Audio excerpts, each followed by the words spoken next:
Hi my dear friends, welcome back to Surya study circle. అయితే ఈరోజు current అఫైర్స్లో భాగంగా ఒక ఇంపార్టెంట్ టాపిక్ని మనం ముందుకు తీసుకురావడం జరిగిందండి. ఇక్కడ కనిపిస్తున్నటువంటి బోర్డు ఖచ్చితంగా ఒక మార్క్ తీసుకొచ్చే విధంగా నేను రెడీ చేశానండి. సో అయితే మీరు కనుక గమనించినట్లయితే డిఎస్సి కానీ చాలా తక్కువ టైం ఉంది, కానిస్టేబుల్ కానీ తక్కువ టైం ఉంది.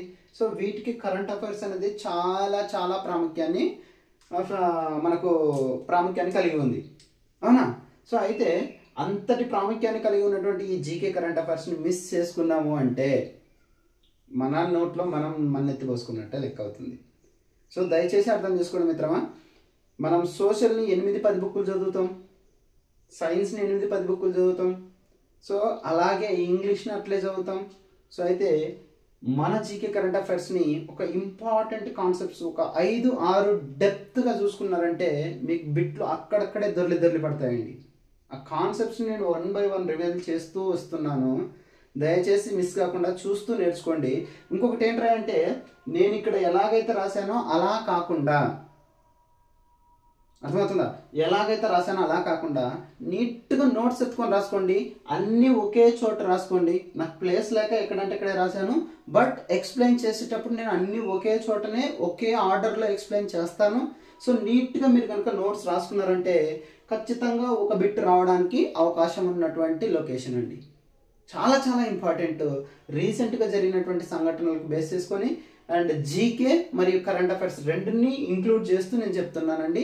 సో కాబట్టి ఎవరు కూడా మిస్ కాకుండా నోట్స్ రాసుకోవాలనేసి నేను కోరుకుంటున్నానండి. నోట్స్ రాసుకోండి, చాలా చాలా చాలా ఇంపార్టెంట్, మరీ చెప్తున్నాను, ఓకేనండి? సరే, అయితే ఈరోజు జీకేలో భాగంగా మరియు కరెంట్ అఫైర్స్లో భాగంగా మన యొక్క టాపిక్ ఏంట్రా అంటే అవార్డ్స్ అండి. 2024-25కి సంబంధించినటువంటి అవార్డ్స్లో 2024కి సంబంధించి నోబెల్ అవార్డుని ప్రదానం చేయడం జరిగిందండి. మామూలుగా మీకు అందరికి తెలుసు 2024 నోబెల్ అవార్డు ఎప్పుడు ప్రదానం చేస్తారు? మామూలుగా జనరల్గా డిసెంబర్ నెలలో ప్రదానం చేస్తారండి. ఎప్పుడు ప్రదానం చేస్తారు? డిసెంబర్. ఏ డేట్ అంటే 10వ తేదీన మనకు ప్రదానం చేయడం జరుగుతుంది. ఎక్కడ అంటే అమెరికాలో మనకు ఈ అవార్డ్స్ని ఇవ్వడం జరుగుతుంది, ప్రపోజ్ చేయడం జరుగుతుంది. అయితే ఒక్కొక్కటి ఒక చోట జరుగుతుందండి, ఒక్కొక్క చోట జరుగుతుంది. ఏది ఎక్కడ జరుగుతుందనే విషయాన్ని కూడా నేను నీట్గా మీకు ఇవ్వడం జరిగింది. అయితే అమెరికా కాదు, ఈ నోబెల్ అవార్డ్స్ అన్నీ కూడా స్వీడన్ దేశానికి చెందినటువంటి సంస్థలు ప్రదానం చేస్తే ఒక శాంతి బహుమతి మాత్రం నార్వే రాజధాని ఓస్లోలో ప్రదానం చేయడం జరుగుతుందండి. అర్థమవుతుందండి?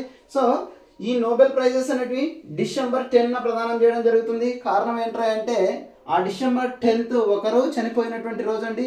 ఆయన ఎవరు అంటే ఆల్ఫ్రెడ్ నోబెల్ అనేటువంటి వ్యక్తి మనకు చనిపోవడం చేత ఆ దినానికి అంటే ఆయన మరణానికి గుర్తుగా మనకు నోబెల్ బహుమతులు అనేవి ప్రదానం చేయడం జరుగుతుందండి. అయితే అన్నీ చెప్పుకున్నాం కదండి ఇంతకుముందు. ఏంట్రా అంటే ఆ అవార్డ్స్ అన్నీ ఏ దేశం యొక్క సొసైటీస్ విడుదల చేస్తాయి అంటే స్వీడన్ సొసైటీస్ విడుదల చేస్తాయండి. అయితే ఒక శాంతి బహుమతి నార్వే రాజధాని ఓస్లోలో ఉన్నటువంటి సంస్థలు విడుదల చేయడం జరుగుతుందండి. అయితే ఇప్పుడు చూడండి, మరి ఈ 2024వ సంవత్సరానికి మొత్తం పైన డజన్ మందికి అంటే 12 మందికి నోబెల్ బహుమతి రావడం జరిగింది, ప్రదానం చేయడం జరిగింది. అయితే అందులో మొత్తం 10 మంది పురుషులు ఉన్నారండి, అందులో ఒక స్త్రీ ఉందండి, మరియు ఒక సంస్థ కలిగి ఉందండి. మొత్తం 12 మంది ఉంటే ఆ 12 మందిలో 10 మంది పురుషులు, ఒక స్త్రీ, ఒక సంస్థ, మొత్తం 12 మందికి రావడం జరిగిందండి. అయితే ఆ ఒక స్త్రీ కూడా ఏ విభాగంలో నోబెల్ బహుమతి పొందింది అంటే సాహిత్య విభాగంలో నోబెల్ బహుమతి పొందింది. అయితే మీకు దీనికంటే ముందుగా ఒక విషయాన్ని మాట్లాడుకోవాలండి. అదేంటంటే స్టార్టింగ్లో 1901వ సంవత్సరం నుండి నోబెల్ అవార్డులు ప్రదానం చేస్తున్నప్పుడు, అయితే 1901 నుండి కేవలం 5 భాగాలకు మాత్రమే నోబెల్ బహుమతులు ప్రదానం చేసేటోళ్ళు. ఆ 5 భాగాలు ఏంటంటే ఆర్థిక శాస్త్రం, రసాయన శాస్త్రం, గుర్తుపెట్టుకోండి, నేను మళ్ళీ చెప్తున్నా, అండర్లైన్ కూడా చేసి చెప్తున్నా, ఆర్థిక శాస్త్రం అని మీకు రిప్రజెంట్ చేస్తున్నా. సో ఈ ఆర్థిక శాస్త్రాన్ని యాక్చువల్గా మనకు 1901 నుండి ప్రదానం చేయలేదు. అర్థమవుతుందా?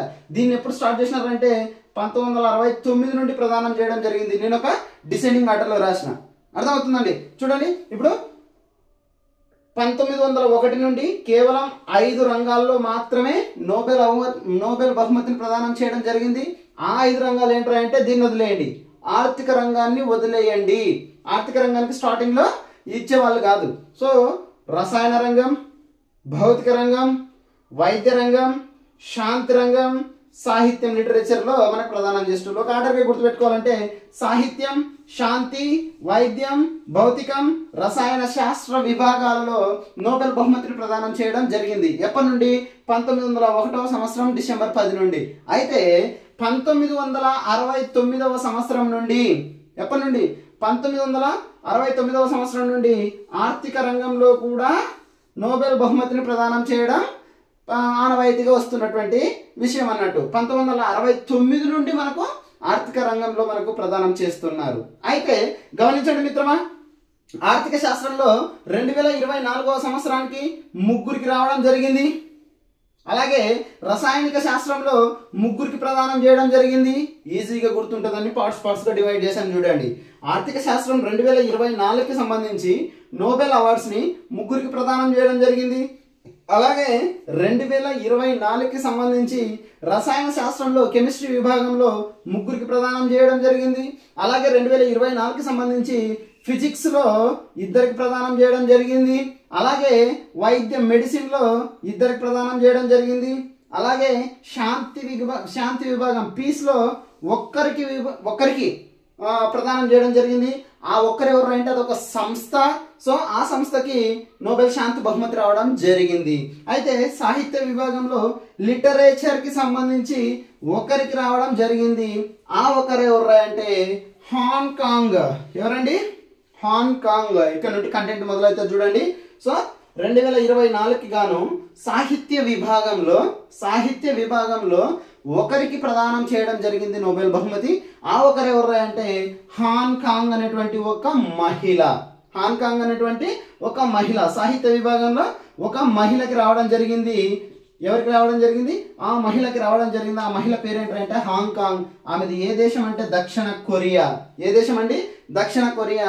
అయితే ఆమెకి దేనికి రావడం జరిగింది అంటే మానవ జీవిత దౌర్బల్యం అంటే దుర్బలత్వం మరియు చారిత్రక విషాదాలపైన ఆమె గద్యాలను రచించడం జరిగింది.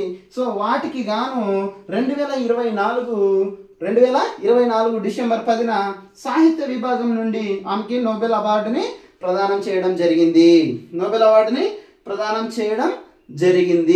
ఓకేనండి. తర్వాత చూడండి, ఈ సాహిత్య విభాగంలో 2024కి హాంకాంగ్ అనేటువంటి దక్షిణ కొరియాకి చెందినటువంటి మహిళకి నోబెల్ అవార్డు ప్రదానం చేయడం జరిగిందన్నాం.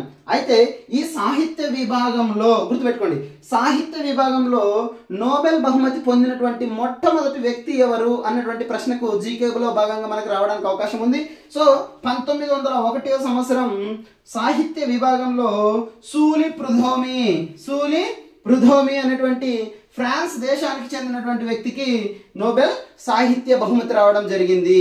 అర్థమవుతుందండి? సో మొదటి నోబెల్ సాహిత్య బహుమతి ఎవరికి రావడం జరిగింది అంటే సూలి ప్రుథోమి. ఏ దేశస్థుడు అంటే ఫ్రాన్స్ దేశస్థుడు. మరైతే ఇక్కడ ఇంకొక విషయం గుర్తుపెట్టుకోవాలండి, సాహిత్య విభాగంలో మొట్టమొదటి నోబెల్ బహుమతి పొందినటువంటి వ్యక్తి సూలి ప్రుథోమి. ఏ దేశంలో అంటే ఫ్రాన్స్. అయితే ప్రస్తుతం 2024కి ఎవరికి వచ్చింది అంటే మనం మాట్లాడుకుంటున్నటువంటి హాంకాంగ్ వచ్చింది. అర్థమవుతుందా? అయితే ఇదే సాహిత్య విభాగంలో ఏం మాట్లాడుతున్నామండి, ఇదే సాహిత్య విభాగంలో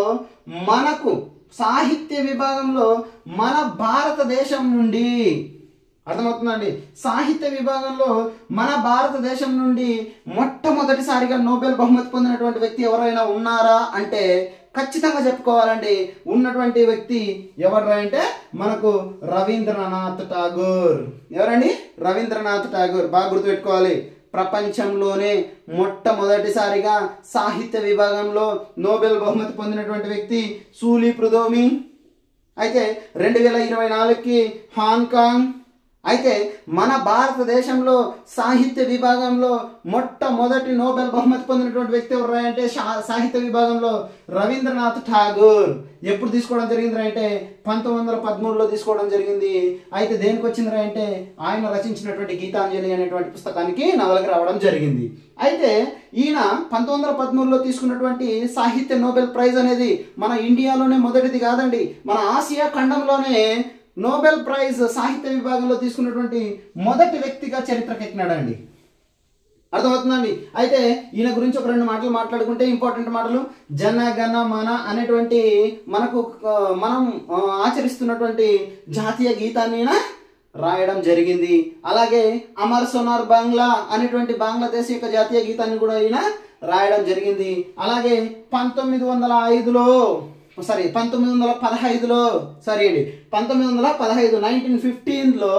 నైట్హుడ్ బిరుదుని ఈయనకు ప్రదానం చేయడం జరిగింది.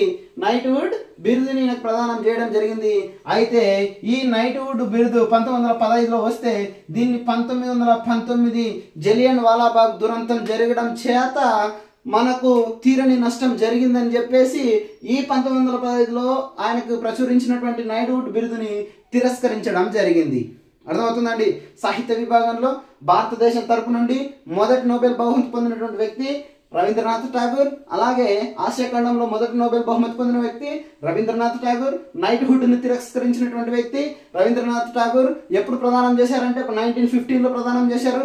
ఎప్పుడు తిరస్కరణకు గురైంది అంటే 1919లో తిరస్కరణకి గురి కావడం జరిగింది. అయితే అమర్ సోనార్ బాంగ్లా అనేటువంటి బంగ్లాదేశ్ జనగణమనని కూడా బంగ్లాదేశ్ యొక్క జాతీయ గీతాన్ని రచించినటువంటి వ్యక్తి కూడా రవీంద్రనాథ్ ఠాగూర్ అనేసి మీరు గుర్తుపెట్టుకోవాలి.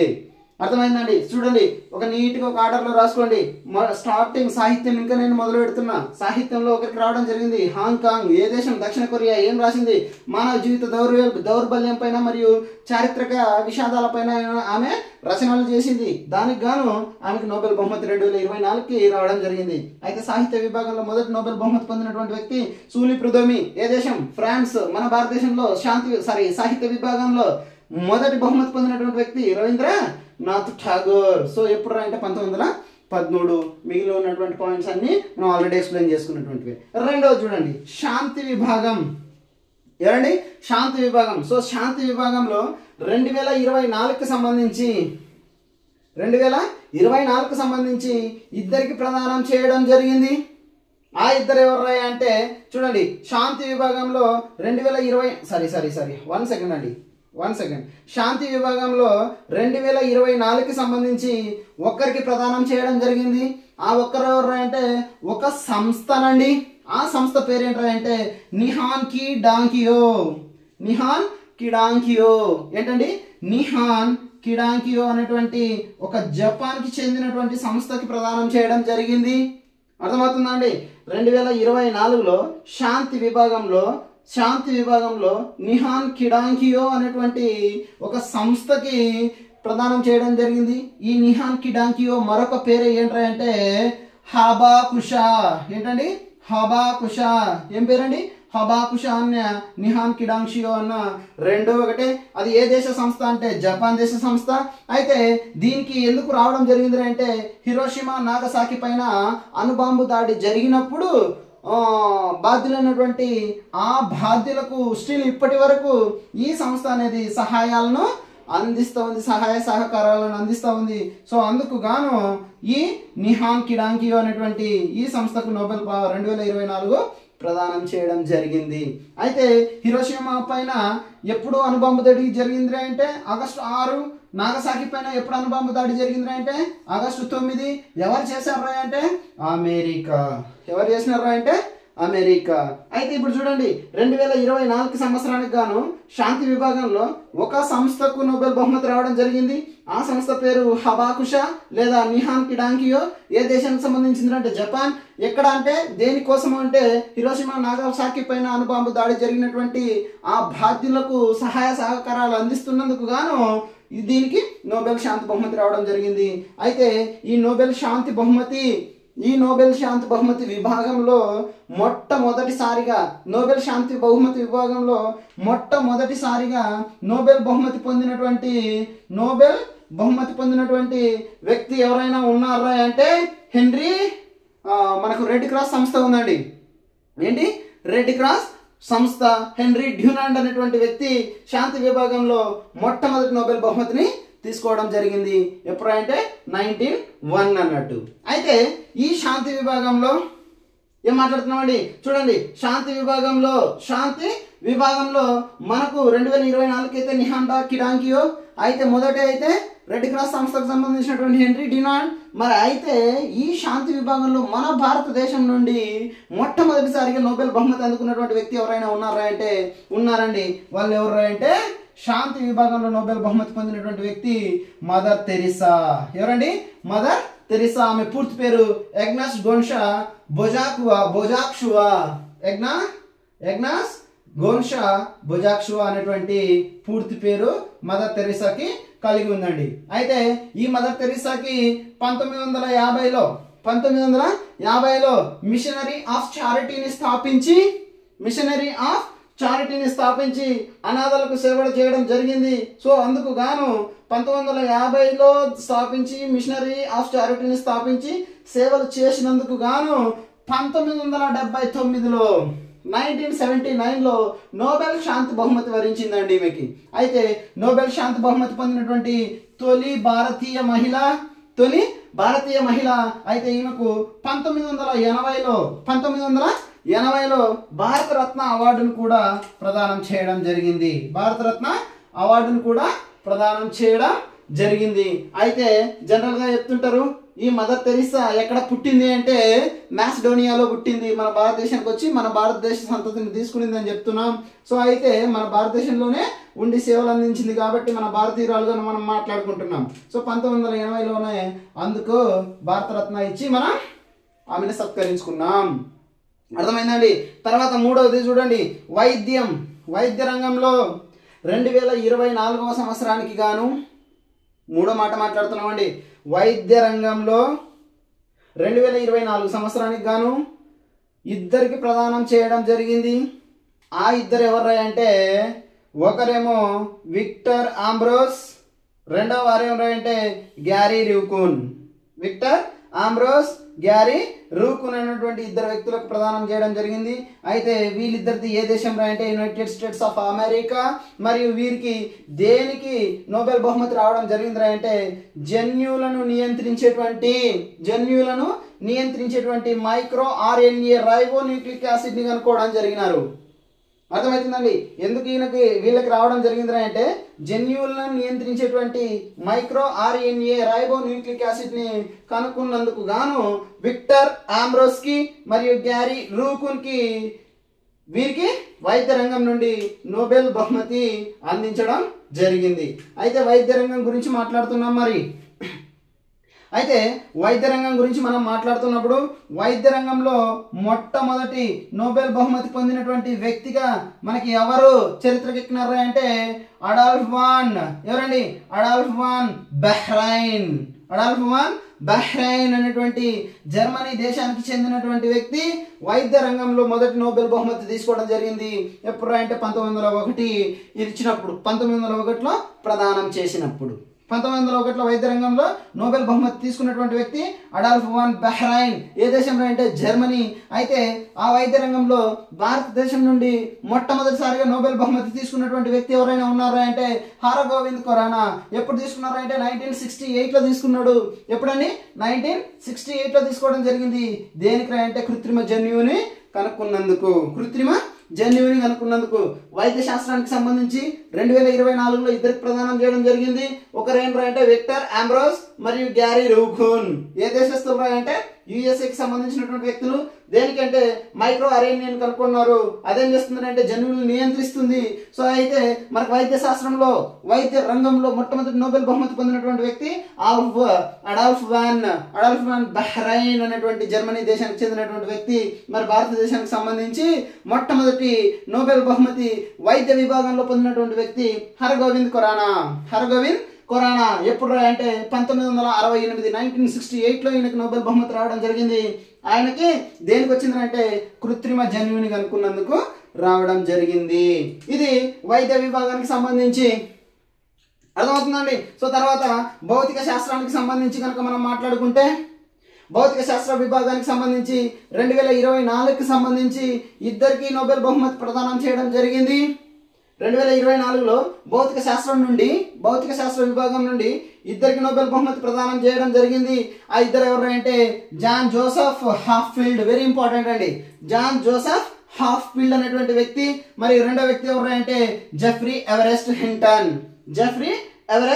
హింటన్. సో ఇద్దరికి ఇద్దరికి ప్రదానం చేయడం జరిగింది. ఏ విభాగంలో? ఫిజిక్స్ విభాగంలో. ఎంతమందికి? ఇద్దరికి. సో ఎవరెవరు అంటే జాన్ జోసెఫ్ హాఫ్ఫీల్డ్ మరియు హింటన్. ఈ హాఫ్ఫీల్డ్ యునైటెడ్ స్టేట్స్ ఆఫ్ అమెరికాకి చెందినటువంటి వ్యక్తి మరియు హింటన్ ఒక బ్రిటిష్ కెనాడియన్ అన్నమాట. సో ఈ హింటన్ అనేటువంటి వ్యక్తి బ్రిటిష్ కెనాడియన్ కి చెందినటువంటి వ్యక్తి. అయితే వీరికి దేనికోసం నోబెల్ వరించింది అంటే కృత్రిమ న్యూరాన్స్ తో నెట్వర్క్ ని క్రియేట్ చేసి ఒక మిషన్ లెర్నింగ్ ని ఆవిష్కరించారు. అర్థమవుతుందండి. కృత్రిమ న్యూరల్ నెట్వర్క్ తో మిషన్ లెర్నింగ్ విధానాన్ని ఆవిష్కరించినందుకు గాను జెఫ్రీ ఎవరెస్ట్ హింటన్ కి మరియు హాఫ్ఫీల్డ్ కి వీరిద్దరికి ఫిజిక్స్ విభాగంలో నోబెల్ బహుమతిని రావడం జరిగింది. అయితే ఇందులో ముఖ్యంగా గుర్తుపెట్టుకోవాల్సినటువంటి వ్యక్తి ఎవరు అంటే హాఫ్ఫీల్డ్. ఎవడండి? హాఫ్ఫీల్డ్. సో ఈయన అతిపెద్ద వయస్కుడు. 2024కి నోబెల్ బహుమతి ప్రదానం చేసినటువంటి 12 మందిలో అతిపెద్ద వయస్కుడు ఎవరు అంటే హాఫ్ఫీల్డ్. ఎవడండి? హాఫ్ఫీల్డ్. సో ఎంత సంవత్సరం వయసులో అంటే 91 సంవత్సరం వయసులో, 91 సంవత్సరాల వయసులో ఈయనకి నోబెల్ బహుమతి రావడం జరిగింది. 91 సంవత్సరాల వయసులో నోబెల్ బహుమతి జరిగింది. అయితే 2024లో నోబెల్ బహుమతి అందుకున్నటువంటి వ్యక్తుల్లో పెద్ద వయస్కుడు అని చెప్తున్నాం. అయితే ఇప్పటి వరకు 1901 నుండి ఇప్పటి వరకు నోబెల్ బహుమతి అందుకున్నటువంటి వ్యక్తుల్లో అతిపెద్ద వయస్కుడిగా ఎవరున్నారు అంటే జాన్ గుడెనఫ్ అనేటువంటి వ్యక్తి ఉన్నాడు. ఈయన రసాయనిక విభాగంలో నోబెల్ బహుమతి తీసుకున్నాడు. అయితే ఆయన వయసు 97 సంవత్సరాలు. ఆయనకి ఎప్పుడు నోబెల్ బహుమతి రావడం జరిగింది అంటే 2019లో నోబెల్ బహుమతి రావడం జరిగింది. అర్థమవుతుందండి. సో ఫిజిక్స్ విభాగంలో ఇద్దరికి అంటున్నాం. అతిపెద్ద వయస్కుడు ఫిజిక్స్ విభాగంలోనే ఉన్నాడు. ఎంత వయసులో వచ్చింది అంటే 91 సంవత్సరాల ఏజ్ లో వచ్చింది. తర్వాత ఇప్పటి వరకు జరిగినటువంటి నోబెల్ అవార్డ్స్ లో అతిపెద్ద వయస్కుడు ఎవరు అంటే జాన్ గుడెనఫ్. సో ఈయనకి 97 సంవత్సరాల వయసులో రావడం జరిగింది. అయితే ఎప్పుడు అంటే 2019లో ఈయన నోబెల్ బహుమతి తీసుకున్నాడు. ఏ విభాగంలో అంటే కెమిస్ట్రీ విభాగంలో తీసుకోవడం జరిగింది. కెమిస్ట్రీ విభాగంలో ఈయన తీసుకోవడం జరిగింది. అయితే ఇక్కడ మనం అతిపెద్ద వయస్కుడు అని చెప్తున్నాం, జాన్ గుడెనఫ్ అంటున్నాం. అయితే ఈయన అతిపెద్ద వయస్కుడు 2024కి అని చెప్తున్నాం. అయితే 2024కి అత్యంత చిన్న వయసులో నోబెల్ బహుమతి పొందినటువంటి వ్యక్తిగా కూడా గుర్తింపు రావడం జరిగింది. అది ఎవరికి అంటే జాన్ జంప్లర్. ఎవడండి? జాన్ జంప్లర్ అనేటువంటి వ్యక్తి. ఈయన అమెరికాకి సంబంధించినటువంటి వ్యక్తి. ఈయన ఇప్పటి వరకు రసాయన శాస్త్రంలో, రసాయనిక విభాగంలో ఇప్పటి వరకు స్టార్టింగ్ నుండి ఇప్పటి వరకు నోబెల్ బహుమతి పొందినటువంటి వ్యక్తుల్లో అతి చిన్న వయస్కుడు. ఆయన వయసు ఎంత అంటే 39 సంవత్సరాలు. ఆయనకి ఏ విభాగంలో నోబెల్ బహుమతి వచ్చింది అంటే రసాయనిక శాస్త్ర విభాగంలో నోబెల్ బహుమతి రావడం జరిగింది. ఇప్పటి వరకు జరిగినటువంటి నోబెల్ ప్రైజ్ అవార్డ్స్ లో అత్యంత చిన్న వయస్కుడు ఈయనే, జాన్ జంప్లర్. సో జాన్ జంప్ చేసినందుకు తక్కువ వయసు వచ్చింది అనేసి గుర్తుపెట్టుకోండి. జాన్ జంప్ చేసినందుకు తక్కువ వయసు ఉంది అనేసి గుర్తుపెట్టుకోండి. సో 39 సంవత్సరాల వయసులో వీళ్ళకి రావడం జరిగింది. అతిపెద్ద వయస్కుడు ఎవరు అంటే జోసెఫ్ హాఫ్ఫీల్డ్ అయితే ఎక్కువ వయసు, జంప్లర్ అయితే తక్కువ వయసు అని గుర్తుపెట్టుకోండి. ఓకేనమ్మా. సో తర్వాత ఇంకా చూడండి, భౌతిక శాస్త్రానికి సంబంధించి ఇద్దరికి వచ్చిందని చెప్తున్నాం. భౌతిక శాస్త్రానికి సంబంధించి ఇద్దరికి వచ్చింది జోసెఫ్ హాఫ్ఫీల్డ్ హింటన్. అయితే జెఫ్రీ ఎవరెస్ట్ హింటన్ కి మరొక పేరుందండి. అదేంటంటే ఫాదర్ ఆఫ్ ఆర్టిఫిషియల్ ఇంటెలిజెన్స్ అనేసి ఫాదర్ ఆఫ్ ఏఐ గా ఈ హింటన్ ని పిలవడం జరుగుతుందండి. అర్థమవుతుందండి. సో ఈ హింటన్ కి ఉన్నటువంటి ప్రత్యేకత ఏంటంటే ఫాదర్ ఆఫ్ ఏఐ గా హింటన్ ని పిలుస్తారు. హాఫ్ఫీల్డ్ కి ఉన్నటువంటి ప్రత్యేకత ఏంటంటే అత్యంత పెద్ద వయస్కుడు 2024 సంవత్సరానికి నోబెల్ పొందినటువంటి వ్యక్తులలో. అర్థమైందండి, ఇద్దరికి పవర్ఫుల్ ఉంది. ఎవరికి ఏ విభాగం అంటే ఫిజిక్స్ విభాగం. సో ఫిజిక్స్ విభాగంలో టచ్ చేయడానికి అవకాశం ఉంది చూడండి. సో ఫిజిక్స్ విభాగంలో ఎంతమంది ప్రదానం చేసినారు? ఇద్దరికి. ఎవరెవరికి? హాఫీల్డ్, ఇంకొకటి ఎవడు? హింటన్. హాఫీల్డ్ ప్రత్యేకత ఏంటి? అతిపెద్ద వయస్కుడు. ఎప్పుడు? 2024కి సంబంధించి నోబెల్ బహుమతి పొందినటువంటి వ్యక్తుల్లో. అయితే హింటన్ యొక్క ప్రత్యేకత ఏంటి? ఈయనని ఫాదర్ ఆఫ్ ఏఐగా మనం ఉచ్చరించుకుంటాం అనమాట. ఫాదర్ ఆఫ్ ఏఐగా ఉచ్చరించుకుంటాం అన్నట్టు. అయితే నెక్స్ట్ చూడండి, ఇది ఫిజిక్స్ విభాగంలో. అయితే 24కి సంబంధించి 2024కి సంబంధించి అయితే మొట్టమొదటిసారిగా నోబెల్ ప్రైజ్ని ఫిజిక్స్ విభాగంలో మొట్టమొదటిసారిగా నోబెల్ బహుమతిని ఫిజిక్స్ విభాగంలో తీసుకున్నటువంటి వ్యక్తి ఎవడైనా ఉన్నారా అంటే విలియం రాంట్జన్. విలియం రాంట్జన్ అనేటువంటి వ్యక్తి ఏ దేశానికి చెందినటువంటి వ్యక్తి అంటే జర్మనీ దేశానికి చెందినటువంటి వ్యక్తి. ఏ దేశం అండి? జర్మనీ దేశానికి చెందినటువంటి వ్యక్తి. హాఫీల్డ్ యుఎస్ఏ మరియు హింటన్ వచ్చేసి బ్రిటిష్ కెనేడియన్. ఇక్కడ వచ్చినటువంటి విలియం రాంట్జన్ అనేటువంటి వ్యక్తి జర్మనీ దేశానికి చెందినటువంటి వ్యక్తి. సో జర్మనీ దేశానికి చెందినటువంటి వ్యక్తి మొట్టమొదటిసారిగా ఫిజిక్స్ విభాగంలో నోబెల్ బహుమతి తీసుకున్నటువంటి వ్యక్తి.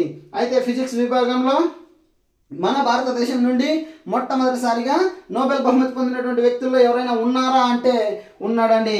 ఆయన ఎవరంటే sir CV Raman. Sir CV Raman. So ఈయన రామన్ ఎఫెక్ట్ ని కనుక్కున్నాడు. ఈ రామన్ ఎఫెక్ట్ ని 1928 కనుక్కోవడం, ఫిబ్రవరి 28 కనుక్కోవడం జరిగింది. సో అయితే ఈయనకి 1930లో నోబెల్ బహుమతి రావడం జరిగింది. అర్థమవుతుందండి. సో భౌతిక విభాగంలో అంటే భౌతిక శాస్త్ర విభాగంలో సర్ సివి రామన్ కనుక్కున్నటువంటి రామన్ ఎఫెక్ట్కి 1930లో నోబెల్ బహుమతి రావడం జరిగింది. అర్థమవుతుందండి, అర్థమవుతుందా? సో 1930లో నోబెల్ బహుమతి రావడం జరిగింది. 1929లో నైట్ హుడ్ అనేటువంటి బిరుదుని ఈ సివి రామన్కి ప్రదానం చేయడం జరిగింది. ఇంపార్టెంట్ గుర్తుపెట్టుకోండి, నైట్ హుడ్ ను తిరస్కరించినటువంటి వ్యక్తి మనకు అక్కడ ఉన్నాడు, ఠాగూర్. నైట్ హుడ్ ని 1929లో స్వీకరించినటువంటి వ్యక్తి ఎవడన్నా ఉన్నారంటే సివి రామన్. అర్థమవుతుందండి. అలాగే 1954వ సంవత్సరంలో సర్ సివి రామన్ కి మన భారతదేశంలో ఎంతగానో సైన్స్ విభాగంలో కృషి చేసినందుకు భారతరత్న అవార్డుతో పురస్కరించడం జరిగింది. అయితే ఈ 1954వ సంవత్సరంలో సివి రామన్ తో పాటుగానే ఇంకొక ఇద్దరికి భారతరత్న అవార్డుని ప్రదానం చేయడం జరిగింది. అయితే అందులో మొదటి వ్యక్తి సి రాజగోపాలాచారి మరియు సివి రామన్ అంటే వీడే, మరియు సర్వేపల్లి రాధాకృష్ణ. సర్వేపల్లి రాధాకృష్ణ అనేటువంటి ఈ ముగ్గురు మహానుభావులకు 1954వ సంవత్సరంలో భారతరత్న ఇచ్చి పురస్కరించడం జరిగింది. అర్థమైందా అండి? సో ఇది ఫిజిక్స్ విభాగానికి సంబంధించి. మరొకసారి చూడండి, ఫిజిక్స్ విభాగంలో 2024 సంవత్సరానికి గాను జోసెఫ్ హాఫీల్డ్ కి మరియు ఎవరెస్ట్ హింటన్ కి ఇద్దరికి ప్రదానం చేయడం జరిగింది. దేనికంటే కృత్రిమ న్యూరల్ నెట్వర్క్ తో మెషిన్ లెర్నింగ్ ని ఆవిష్కరించినందుకు గాను. అందులో హాఫీల్డ్ అతిపెద్ద వయస్కుడు. ఎంత వయసు అంటే 91 సంవత్సరాలు. అలాగే హింటన్ ని ఫాదర్ ఆఫ్ ఏఐగా మనం పిలుస్తాము. అయితే అతిపెద్ద వయస్కుల్లో జాబితాలో జాన్ గుడెనఫ్ అనేటువంటి వ్యక్తి ప్రథమ స్థానంలో ఉన్నాడు. ఆయన 2019లో నోబెల్ బహుమతి పొందినాడు. ఏ విభాగంలో అంటే రసాయన శాస్త్ర విభాగంలో. అప్పటి వయసు ఎంత అంటే 97 సంవత్సరాలు. అయితే ఫిజిక్స్ విభాగంలో 2024కి వీళ్ళిద్దరు పొందితే మొట్టమొదటిసారిగా ఫిజిక్స్ విభాగంలో మనకు నోబెల్ బహుమతి పొందినటువంటి వ్యక్తి ఎవరంటే విలియం రాంట్జన్. ఎవరండి? విలియం రాంట్జన్. ఏ దేశానికి సంబంధించినటువంటి వ్యక్తి అంటే జర్మనీ దేశానికి చెందినటువంటి వ్యక్తి. అయితే మన భారతదేశంలో కూడా భౌతిక శాస్త్ర విభాగంలో మొట్టమొదటి నోబెల్ బహుమతి పొందినటువంటి వ్యక్తి ఎవరా అంటే సర్ సివి రామన్. ఎప్పుడు అంటే 1930వ సంవత్సరంలో ఈయనకు నోబెల్ వరించడం జరిగింది. అలాగే నైట్ వుడ్ 1929లో వరించడం జరిగింది. అలాగే భారతరత్న 1954లో వరించడం జరిగింది. భారతరత్న ఈయనతో పాటుగా తీసుకున్నటువంటి వ్యక్తులు ఇద్దరు, సి రాజగోపాలాచారి, సర్వేపల్లి రాధాకృష్ణన్. సర్వేపల్లి రాధాకృష్ణన్ అన్న విషయాన్ని మీరు గుర్తుపెట్టుకోవాలి. చూడండి, జీకేని కలుపుకుంటూ ఎక్కడెక్కడ విభాగాలన్నీ ఒక చోటు చేరుస్తూ మీకు అందించడం జరుగుతుంది. మీరు చాలా జాగ్రత్తగా నోట్స్ రాసుకోండి. వీడియో కొంచెం స్పీడ్ అనిపిస్తే, ఎందుకంటే లెంత్ పెరుగుతుందని కొంచెం స్పీడ్ చెప్తున్నాం. సో వీడియో లెంత్ అనిపిస్తే స్టాప్ చేసుకుంటూ నోట్స్ రాసుకోండి. దయచేసి నోట్స్ మాత్రం ఖచ్చితంగా రాసుకోండి. అయితే నెక్స్ట్ చూడండి, కెమిస్ట్రీ విభాగం. రసాయనిక విభాగంలో 2024 సంవత్సరానికి రసాయనిక విభాగంలో అంటే రసాయన శాస్త్ర విభాగంలో 2024కి సంబంధించి ముగ్గురికి ప్రదానం చేయడం జరిగింది. ముగ్గురికి నోబెల్ బహుమతి ప్రదానం చేయడం జరిగింది. ఆ ముగ్గురు ఎవరు అంటే ఇంపార్టెంట్ అంటే గుర్తుపెట్టుకోండి, Davis Baker, Davis Hassabis, David Baker, Davis Hassabis and John Jumper అనేటువంటి ఈ ముగ్గురికి ప్రదానం చేయడం జరిగింది. అయితే డేవిడ్ బేకర్ అనేటువంటి వ్యక్తి యుఎస్ఏ యునైటెడ్ స్టేట్స్ ఆఫ్ అమెరికాకి చెందినటువంటి వ్యక్తి, మరియు డేవిస్ హసాబిస్ అనేటువంటి వ్యక్తి ఇంగ్లాండ్ దేశానికి చెందినటువంటి వ్యక్తి, అంటే ఈయన ఒక బ్రిటిషర్. అండ్ జాన్ జంప్లర్ అనేటువంటి వ్యక్తి యునైటెడ్ స్టేట్స్ ఆఫ్ అమెరికాకి చెందినటువంటి వ్యక్తి. అయితే ఈ ముగ్గురు ఏం చేసినారు అంటే ప్రోటీన్లను డిజైన్ చేసినందుకు గాను 2024 సంవత్సరానికి నోబెల్ బహుమతి వరించింది. ప్రోటీన్ల డిజైన్స్ చేసినందుకు గాను 2024లో వీళ్ళకి నోబెల్ బహుమతి ప్రదానం చేయడం జరిగింది. అయితే ఇంకొక చిన్న ఇంపార్టెంట్ బిట్ అండి, దానికి రిలేటెడ్గా ఉన్నటువంటి బిట్. ఇక్కడ డేవిడ్ బేకర్ అని మనం మాట్లాడుకుంటున్నాం, అర్థమవుతుందండి. సో డేవిడ్ బేకర్ అని మాట్లాడుతున్నాం. ఇక్కడ డేవిడ్ బేకర్ లాగానే ఇంకొక బేకర్ గాడు ఉన్నాడు అండి, అర్థమవుతుందా? వీడు బేకార్ గాడు కాదు, బేకర్. ఇలాగే డేవిడ్ బేకర్ లాగానే ఇంకొక బేకర్ గాడు ఉన్నాడు. సో ఆ బేకర్ ఎవరు అంటే సీన్ బేకర్. వెరీ ఇంపార్టెంట్ అండి. సో తప్పుగా అనుకోదండి, ఏదో నవ్వుకోవడానికి అని చెప్తున్నా. బేకర్, నాట్ బేకార్. సో ఈ బేకర్ గాని చూడండి, ఈడ ఇంకొక బేకర్ గాడు ఉన్నాడు. సో ఆ బేకర్ ఎవరు అంటే వీడైతే డేవిడ్ బేకర్, వీడైతే Sean Baker. So Sean Baker పైన కూడా బిట్టు రావడానికి ఎక్కువ ఛాన్సెస్ ఉన్నటువంటి లొకేషన్ అండి. సీన్ బేకర్ ఎవడు, ఏం చేసినాడు అన్న విషయానికి వచ్చినప్పుడు, ఈ సీన్ బేకర్ ఒక సినిమాని డైరెక్ట్ చేసినాడు అండి. ఆ సినిమా పేరు అనోరా. ఏం మూవీ తీసినాడు అండి? అనోరా అనేటువంటి మూవీని తీయడం జరిగింది, అంటే డైరెక్ట్ చేసినాడు. సో ఈ సీన్ బేకర్ అనోరా అనేటువంటి మూవీకి 4 ఆస్కార్ అవార్డులు 2025కి రావడం జరిగింది. ఎంత ఇంపార్టెంట్ గుర్తుపెట్టుకోండి. రీసెంట్గా 2025లో సీన్ బేకర్ కి 4 ఆస్కార్ అవార్డులు రావడం జరిగింది. అయితే ఈయన చిత్రించినటువంటి సినిమా అనోరా. సో అనోరాకి 4 ఆస్కార్లు రావడం జరిగింది. అయితే ఈ ఆస్కార్ అవార్డు 2025లో ప్రదానం చేయడం జరిగింది. అది ఎన్నోది అంటే 97వ ఆస్కార్ అవార్డు. 97వ ఆస్కార్ అవార్డు. ఆయన పొందినటువంటి ఆస్కార్ల సంఖ్య 4. అయితే ఏ విభాగంలో తీసినారా అంటే ఏ విభాగంలో ఆస్కార్ వరించింది అనే విషయానికి వచ్చినప్పుడు ఉత్తమ చిత్రానికి గాను, ఉత్తమ దర్శకత్వానికి గాను, మరియు ఉత్తమ ఒరిజినల్ స్క్రీన్ ప్లేకి గాను, మరియు ఉత్తమ ఎడిటింగ్ విభాగంలో. సో ఈ 4 విభాగాలకు సంబంధించి సీన్ బేకర్ అనేటువంటి వ్యక్తికి 4 ఆస్కార్ అవార్డులు రావడం జరిగింది. ఒకే స్టేజ్ పైన 4 ఆస్కార్ అవార్డులు పొందినటువంటి మొదటి వ్యక్తిగా కూడా చరిత్ర సృష్టించాడు అండి. వీడేమో సీన్ బేకర్. 2 కరెంట్ అఫైర్సే. వీడేమో సీన్ బేకర్, వీడేమో డేవిడ్ బేకర్ ఏం చేసినాడు అండి? రసాయన శాస్త్రంలో నోబెల్ బహుమతి తీసుకున్నాడు. సీన్ బేకర్ ఏం చేసినాడు అండి? 97వ ఆస్కార్ అవార్డులను 4 దక్కించుకున్నాడు. 97వ ఆస్కార్ అవార్డులను 4 దక్కించుకోవడం జరిగింది. ఎప్పుడు అంటే 2025 సంవత్సరానికి గాను. అర్థమైందండి? ఇది అమెరికాలో ప్రదానం చేస్తారు, లాస్ ఏంజల్స్ డాల్బీ థియేటర్లో ప్రదానం చేస్తారు. అవునా కదండి? సో ఇది నెక్స్ట్ వీడియోలో చేసుకుందామండి ఆస్కార్ అవార్డ్స్ గురించి. అక్కడ కొంచెం డెప్త్గా మాట్లాడుకుందాం. మనకి ఇక్కడ టైం లెంత్ అయిపోతుంది అన్న విధానంతో మనం ఇంకా నెక్స్ట్ కాన్సెప్ట్కి బయలుదేరదాం. అయితే రసాయన విభాగానికి సంబంధించి 3 ప్రదానం చేసినారు. ఆ 3 ఎవరో David Baker, Davis Hassabis, John Jumper అతి చిన్న వయస్కుడు అని చెప్పినాం. వయసు 39 సంవత్సరాలు అన్నాం. వీరేం చేసినారు అంటే ప్రోటీన్లను డిజైన్ చేసినారని చెప్పినాం. సో అయితే ఈ రసాయనిక శాస్త్ర విభాగంలో మొట్టమొదటిసారిగా నోబెల్ బహుమతి పొందినటువంటి వ్యక్తి ఎవడైనా ఉన్నారా అంటే హెన్రికాస్ వాంటాఫ్ అనేటువంటి నెదర్లాండ్స్ చెందినటువంటి శాస్త్రవేత్త రసాయనిక శాస్త్ర విభాగంలో 1901లో మొట్టమొదటిసారిగా నోబెల్ బహుమతిని పొందడం జరిగింది. హెన్రికాస్ వాంటాఫ్ అనేటువంటి వ్యక్తి నెదర్లాండ్స్ సంబంధించినటువంటి వ్యక్తి. 1901లో నోబెల్ బహుమతిని తీసుకోవడం జరిగింది.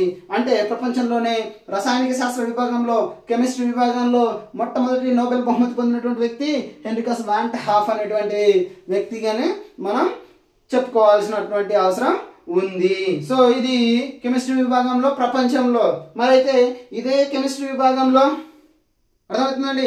మరి ఇదే కెమిస్ట్రీ విభాగంలో మన భారతదేశంలో మొట్టమొదటిసారిగా నోబెల్ బహుమతి పొందినటువంటి వ్యక్తి కెమిస్ట్రీ విభాగంలో మన భారతదేశంలో మొట్టమొదటి నోబెల్ బహుమతి పొందినటువంటి వ్యక్తి వెంకట్రామన్ రామకృష్ణన్.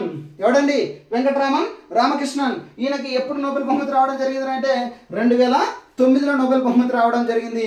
దేనికి రావడం జరిగింది అంటే రైబోజోమ్స్ కనుక్కున్నందుకు, వాటిపైన పరిశోధన చేసినందుకు వెంకట్రామన్ రామకృష్ణన్కి 2009 నోబెల్ బహుమతి రావడం జరిగింది.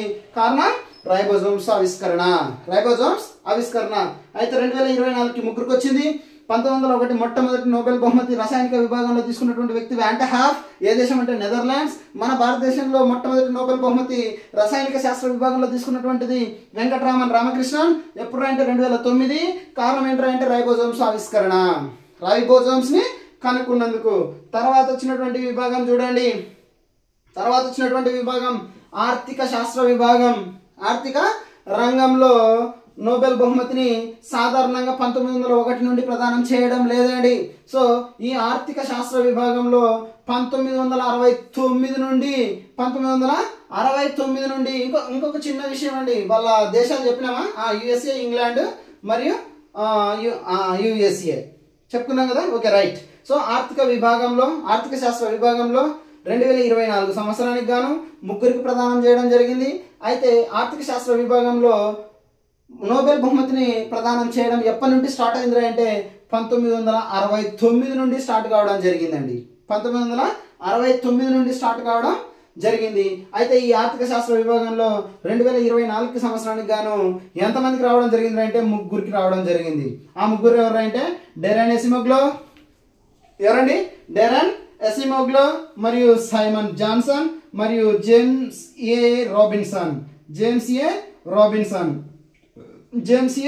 రాబిన్సన్ అనేటువంటి ముగ్గురు వ్యక్తులకు రావడం జరిగింది. సో అయితే విచిత్రం ఏమంటే ఈ 1969 నుండి ప్రదానం చేసినటువంటి ఆర్థిక రంగంలో 2024 సంవత్సరానికి ముగ్గురికి ప్రదానం చేయడం జరిగింది. ఆ ముగ్గురు Darren ఎసిమోగ్లో, Simon Johnson, James A Robinson అనేటువంటి ముగ్గురు కూడా యునైటెడ్ స్టేట్స్ ఆఫ్ అమెరికాకి చెందినటువంటి వ్యక్తులు. అమెరికాకి చెందినటువంటి వ్యక్తులు ముగ్గురు ఆర్థిక శాస్త్రంలో ఉన్నటువంటి ఒడిదుడుకుల్ని తీర్చినందుకు ఈ ముగ్గురికి మనకు ఆర్థిక శాస్త్ర విభాగంలో 2024కి నోబెల్ బహుమతిని అందించడం జరిగింది. అయితే గుర్తుపెట్టుకోవడానికి డీజే కొట్టి రాబిన్సన్ అనేటువంటి వ్యక్తి డీజే కొట్టి రాబిన్ ఎక్కువ డబ్బు సంపాదించడం అనేటువంటి ఒక చిన్న కోడ్తో గుర్తుపెట్టుకుంటారు అనేసి చిన్నగా రాశానండి. సో గుర్తుపెట్టుకోండి. Darren ఎసిమోగ్లో, Simon Johnson, James A Robinson. D అంటే డెరెన్ ఎసిమోగ్లో, జే అంటే జాన్సన్, దాన్ని సైమన్ జాన్సన్ గా గుర్తుపెట్టుకోండి. మరియు రాబిన్ అంటే రాబిన్సన్ అనేటువంటి వ్యక్తిని గుర్తుపెట్టుకోండి. ఇది ఆర్థిక శాస్త్ర విభాగంలో ఎప్పుడు 2024వ సంవత్సరానికి మనైతే ఆర్థిక శాస్త్ర విభాగంలో మొట్టమొదటిసారిగా నోబెల్ బహుమతి పొందినటువంటి వ్యక్తి ఎవడైనా ఉన్నాడా అంటే మొట్టమొదటిసారిగా నోబెల్ బహుమతి ఆర్థిక శాస్త్రంలో 1969 నుండి ప్రదానం చేస్తారని చెప్పినాం. అవునా కదండి? సో 1969 నుండి ప్రదానం చేస్తారని చెప్పినాం. సో 1969 నుండి ప్రదానం చేసినప్పుడు మొట్టమొదటి నోబెల్ బహుమతి గ్రహీత రాగ్నర్ ఫ్రిష్ అనేటువంటి వ్యక్తి ఆర్థిక శాస్త్ర విభాగంలో మొదటి నోబెల్ గ్రహీతగా పేరు పొందడం జరిగింది. ఎవరండి? 1969లో ఆర్థిక శాస్త్ర విభాగంలో నోబెల్ బహుమతి పొందినటువంటి వ్యక్తి రాగ్నర్ ఫిష్. ఈయన నార్వే దేశానికి చెందినటువంటి వ్యక్తి. అదే సంవత్సరంలోనే అదే 1969వ సంవత్సరంలోనే ఇద్దరికి ప్రదానం చేసినారు. అందులో మొదటి వ్యక్తి రాగ్నర్ ఫిష్, రెండో వ్యక్తి ఎవరు అంటే జాన్ టింబర్బర్జన్. ఎవరు? జాన్ టిన్బర్జన్ అనేటువంటి వ్యక్తికి నోబెల్ బహుమతి రావడం జరిగింది. ఏ విభాగంలో? ఆర్థిక శాస్త్ర విభాగంలో. ఎకనామిక్స్ కు సంబంధించి ఇద్దరికి 1969లో ప్రదానం చేయడం జరిగింది. 1969లో ప్రదానం చేయడం జరిగింది. అందులో మొదటి వ్యక్తి రాగ్నర్ ఫిష్, రెండో వ్యక్తి జాన్ టిన్బర్జన్. రాగ్నర్ ఫిష్ వచ్చేసి నార్వే దేశానికి చెందినటువంటి వ్యక్తి మరియు జాన్ టిన్బర్జన్ వచ్చేసి నెదర్లాండ్ దేశానికి చెందినటువంటి వ్యక్తి. అయితే మరి ఇది 1969 ఆర్థిక శాస్త్రంలో మొట్టమొదటి నోబెల్ ప్రైజ్ గ్రహీతలు వీళ్ళిద్దరు. అవునా కదా? అయితే మన భారతదేశంలో ఆర్థిక శాస్త్ర విభాగంలో నోబెల్ బహుమతి పొందినటువంటి మొదటి వ్యక్తి ఎవరు అంటే అమర్త్య సేన్. ఎవడండి? అమర్త్య సేన్ ఎప్పుడు రావడం జరిగిందండి? 1998వ సంవత్సరంలో అమర్త్య సేన్ కి నోబెల్ బహుమతి రావడం జరిగింది. అయితే ఈ అమర్త్య సేన్ గురించి ఇంకొక 2 మాటలు మాట్లాడుకుంటే, అమర్త్య సేన్ కి 1998లో నోబెల్ బహుమతి రావడం జరిగింది.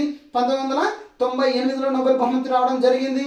అయితే భారతదేశ తరపు నుండి నోబెల్ బహుమతి ఆర్థిక రంగంలో పొందినటువంటి తొలి వ్యక్తి.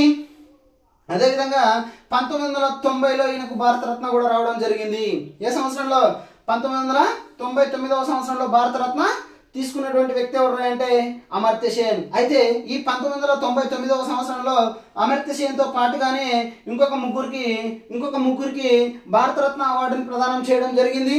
ఆ ముగ్గురు ఎవరు అంటే జయప్రకాష్ నారాయణన్, పండిట్ రవిశంకర్, గోపీనాథ్, మరి చివరివాడు అమర్త్య సేన్. అంటే అమర్త్య సేన్తో పాటుగానే జయప్రకాష్ నారాయణ కూడా, పండిత్ రవిశంకర్ కూడా, గోపీనాథ్ కూడా. సో వీళ్ళు ముగ్గురు ఈయనతో పాటుగానే మనకున్నటువంటి భారతరత్న, భారతదేశంలో అత్యున్నత అవార్డు అయినటువంటి భారతరత్నాన్ని తీసుకోవడం జరిగింది. ఎప్పుడు అంటే 1999వ సంవత్సరం. 1999వ సంవత్సరం. మీరు కనుక గమనించినారంటే మిత్రులారా, మీరు కనుక గమనించినట్లయితే ఆర్థిక శాస్త్ర విభాగంలో ముగ్గురికి ప్రదానం చేయడం జరిగింది. ఆ ముగ్గురు ఎవరు అంటే ఎసిమోగ్లో, సైమన్ జాన్సన్, రాబిన్సన్. మరి అయితే మొట్టమొదటిసారిగా ఆర్థిక శాస్త్ర విభాగంలో నోబెల్ బహుమతి పొందినటువంటి వ్యక్తి ఎవరు అంటే రాగ్నర్ ఫిష్ జాన్ టిన్బర్జన్. మన భారతదేశం విషయానికి వచ్చినప్పుడు ఆర్థిక శాస్త్ర విభాగంలో భారతదేశం నుండి మొట్టమొదటి నోబెల్ బహుమతి పొందినటువంటి వ్యక్తి అమర్త్య సేన్. ఈయనకి 1998లో మనకు నోబెల్ బహుమతి రావడం జరిగింది. 1999లో భారతరత్న రావడం జరిగింది. సో అయితే 1909లో ఈయనతో పాటుగా ఇంకొక ముగ్గురికి భారతరత్న రావడం జరిగింది.